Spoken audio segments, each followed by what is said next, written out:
March મહિનો પૂરો થઈ રહ્યો છે અને 1 એપ્રિલે નવા નાણાકીય વર્ષની શરૂઆત સાથે ઘણા મોટા ફેરફારો જોવા મળશે, જેની સીધી અસર તમારા રોજિંદા આર્થિક વ્યવહારને કરશે.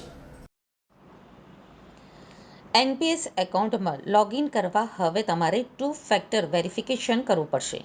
સાયબર ફ્રોડ અને ખાતા ધારકોને છેતરપિંડીથી બચાવવા લોગિન સિસ્ટમને વધુ સિક્યોર બનાવવામાં આવી છે.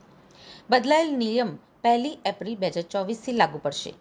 એસબીઆઈ ક્રેડિટ કાર્ડ નિયમોમાં પણ બદલાવ જોવા મળશે. હવે ભાડાની ચૂકવણી ઉપર મળતા રિવોર્ડ પોઈન્ટ 1 એપ્રિલથી મળશે નહીં. આ ઉપરાંત ઘણી સુવિધાઓ અંગે પણ એસબીઆઈએ ફેરફાર કરવાનો નિર્ણય લીધો છે. યસ બેંકના ક્રેડિટ કાર્ડના નિયમોમાં 1 એપ્રિલ 2024થી ફેરફાર જોવા મળશે. હવે ગ્રાહકોને નાણાકીય વર્ષના એક ક્વાર્ટરમાં ઓછામાં ઓછા ₹10,000 ખર્ચવા ઉપર ડોમેસ્ટિક એરપોર્ટ લાઉન્જમાં મફત પ્રવેશ મળશે. આ નિયમ આઈસીઆઈસીઆઈ બેંકના ક્રેડિટ કાર્ડ ધારકોને ₹35,000 ખર્ચની મર્યાદા ઉપર લાગુ પડશે. ઓલા મની વોલેટના નિયમોમાં ફેરફાર જોવા મળશે. ઓલાએ તેના ગ્રાહકોને એસએમએસ મોકલીને કહ્યું છે કે પ્રીપેડ પેમેન્ટ ઇન્સ્ટ્રુમેન્ટ વોલેટ સેવાની મર્યાદા વધારીને ₹10,000 સુધી કરવામાં આવી રહી છે.